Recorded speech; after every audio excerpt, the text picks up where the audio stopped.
Jesus soprou sobre eles e disse: recebam o Espírito Santo. Hoje é o domingo de Pentecostes, o dia em que celebramos e rememoramos a vinda do Espírito de Deus ao nosso encontro, decorridos 50 dias após a ressurreição do nosso Senhor Jesus Cristo. O termo dia de Pentecostes vem de uma festa judaica, que também se chamava Festa da Colheita, e era celebrada 50 dias após a festa da Páscoa. Tratava-se de uma festa tipicamente judaica, assim como a Páscoa, e que tanto uma como a outra foram incorporadas ao cristianismo, que é uma religião derivada do judaísmo, com um novo significado para os seguidores dessa religião nascente. Então, tinha o judaísmo, e aí nesse momento, de nascimento do cristianismo, o judaísmo continua sobrevivendo, claro, lógico, evidente, até os dias de hoje, com a sua fé, com as suas doutrinas, com todo o seu modo de ser. E o cristianismo, então, derivado do judaísmo, também começou a sobreviver, a viver, a caminhar com a sua forma de interpretar as escrituras, e as doutrinas, e depois tudo o que nós conhecemos até os dias de hoje.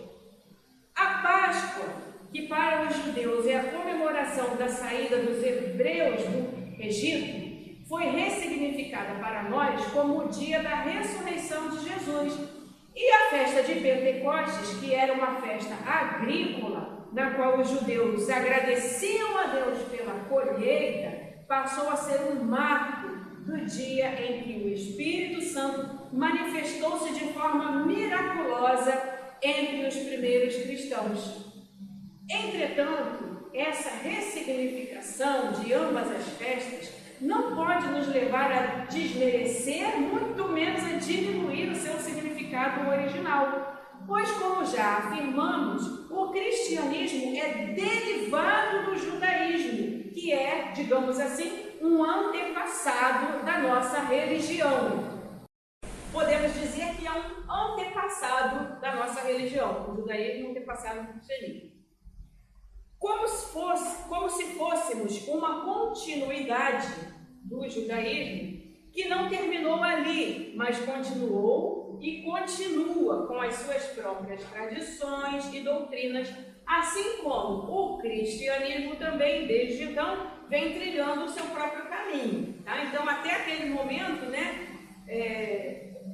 não apenas, mas foi uma coisa assim, contínua. Depois veio o apóstolo Paulo, criando igrejas e tal. Mas então, ali a ressurreição de Jesus, depois a festa de Pentecostes, foi como que abrindo assim, um novo caminho. Então, o judaísmo continuou com suas tradições, suas doutrinas e tal. E aquele povo ali que era também judeu, e recebeu a mensagem de Jesus, recebeu a manifestação miraculosa do Espírito Santo, também foi seguindo um outro caminho que se tornou a religião que a gente segue hoje, que é o cristianismo, tá? Mas então, todo mundo veio do mesmo lugar, tá? O Espírito Santo, podemos dizer, é a pessoa mais misteriosa da Santíssima Trindade. E assim sendo, é alvo de interpretações as mais diversas sobre quem ele é, como ele age, o que significa. Inclusive, achei até muito interessante, que às vezes a gente só se liga na situação quando ela acontece, Mas há poucos dias atrás, uns 15 dias atrás, foi o Dia das Mães e eu estava falando aqui sobre o Espírito Santo também, E hoje, de novo, é a festa do próprio. Então, o Espírito Santo é a face mais misteriosa de Deus, Digamos assim, a face materna de Deus, de Shekinah, e é alvo de muitas interpretações equivocadas também, Então, tinha que ser, Porque é bem complicado.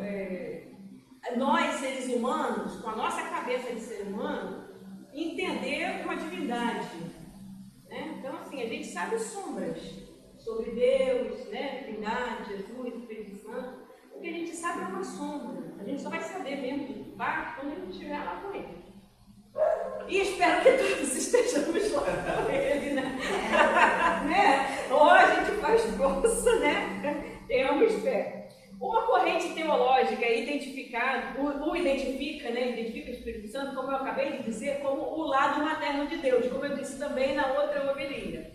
Uma outra corrente teológica vê o Espírito Santo quase que como um guerreiro, aquele que chega com grande alarido, barulho, fogo e coopta outros guerreiros para fazerem parte do seu exército. Há os que o definem como uma energia impessoal. Não é só uma energia, tem uma força, uma corrente elétrica, uma emanação da força divina. Muitas doutrinas e teorias foram e são criadas em torno dele, do Espírito Santo. Contudo, eu ouso afirmar que bem pouco ou quase nada nós sabemos sobre esse ser divino. Temos algumas pistas, alguns escritos e experiências pessoais envolvendo a sua pessoa. Mas a verdade mesmo sobre quem ele é, nós só saberemos quando passarmos dessa vida para outra, né? Como eu acabei de dizer. Todavia, mesmo não sabendo ao certo quem ele é de fato, nós podemos direcionar a nossa existência de acordo com alguns parâmetros aos quais os escritos bíblicos nos dão a respeito dele. A gente tem duas pistas, né?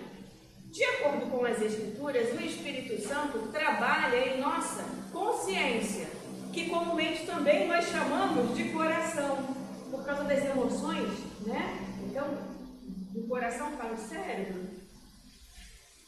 No livro do profeta Ezequiel, no capítulo 11, versículo 19, nós temos uma mensagem de Deus que diz o seguinte: eu lhes darei um coração novo e uma nova mente. Então, isso que eu acabei de falar, né? Ele trabalha na nossa consciência e no nosso coração, tá? O próprio Deus usou essa metáfora, né? Inspirou o profeta Ezequiel a escrever dessa forma, usando essa metáfora. Eu lhes darei um coração novo e uma nova mente. Esse coração e mente novos diz respeito ao posicionamento perante o mundo, perante Deus e a sua criação. Que uma pessoa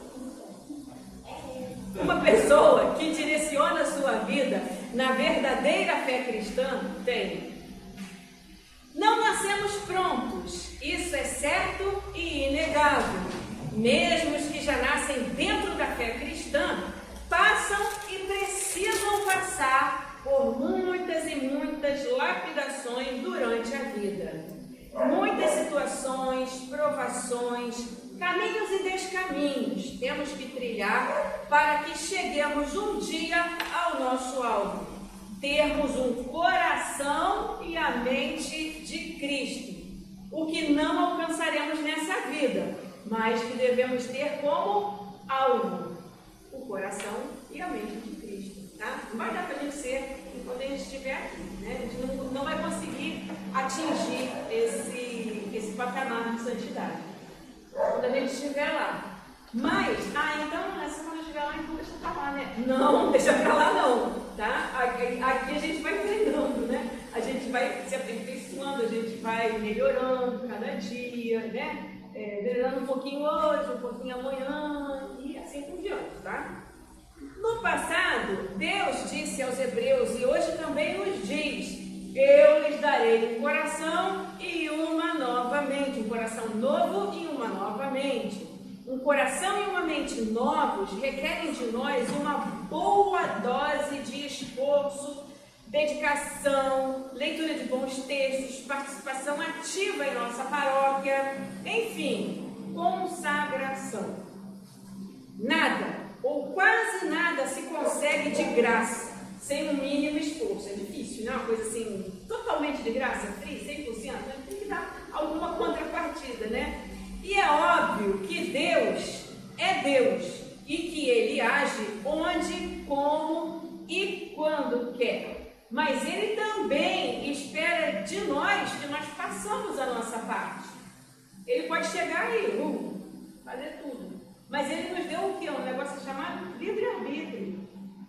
E aí, é aí que a gente age. Aí é a chave da fechadura, do cadeado.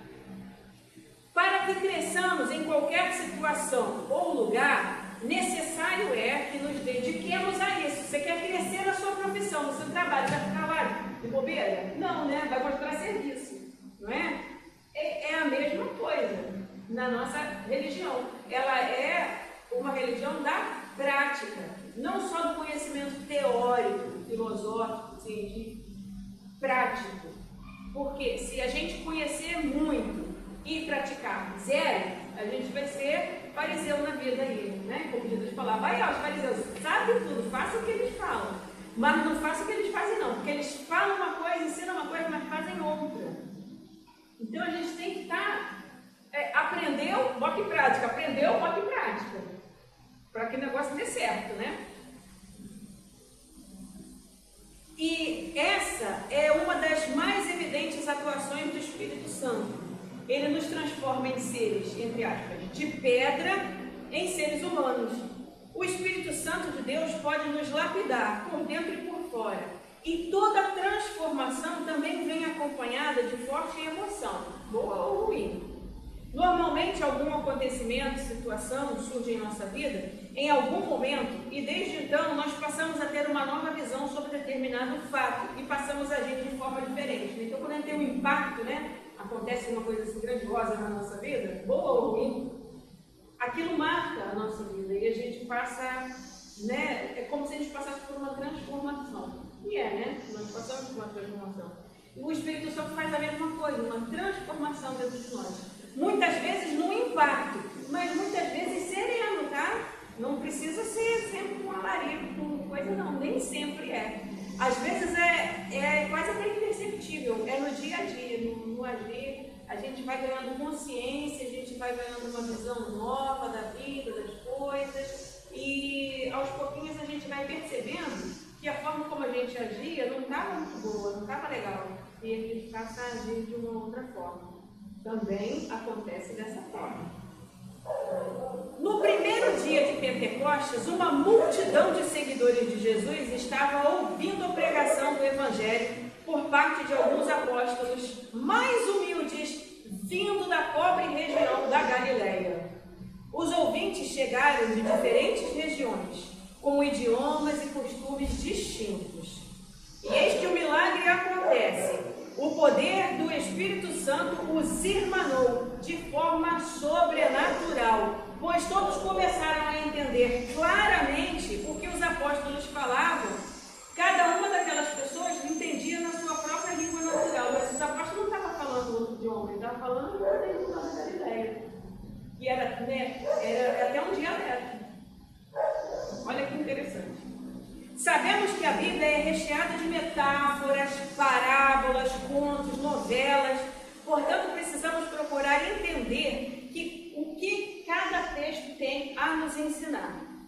Dentre muitas lições, podemos perceber que esse episódio ocorrido nos primórdios do cristianismo nos ensina que quando nós estamos ligados em Deus, somos todos um. Que não há barreiras geográficas, que podemos nos entender e conviver. Quando o Espírito Santo age em nossa vida, somos transformados em seres realmente humanos, com toda a força e significado positivo dessa palavra. No passado, Deus disse aos judeus, e hoje também Ele nos diz, a cada um de nós, eu lhes darei um coração novo e uma mente nova. Através do seu Espírito Santo, Deus pode e quer atuar em nós, para que nos tornemos pessoas melhores, pessoas importantes como o sal, que dão sabor ao mundo. Pessoas fraternas, solidárias, que sabem conviver e respeitar os limites e as diferenças alheias.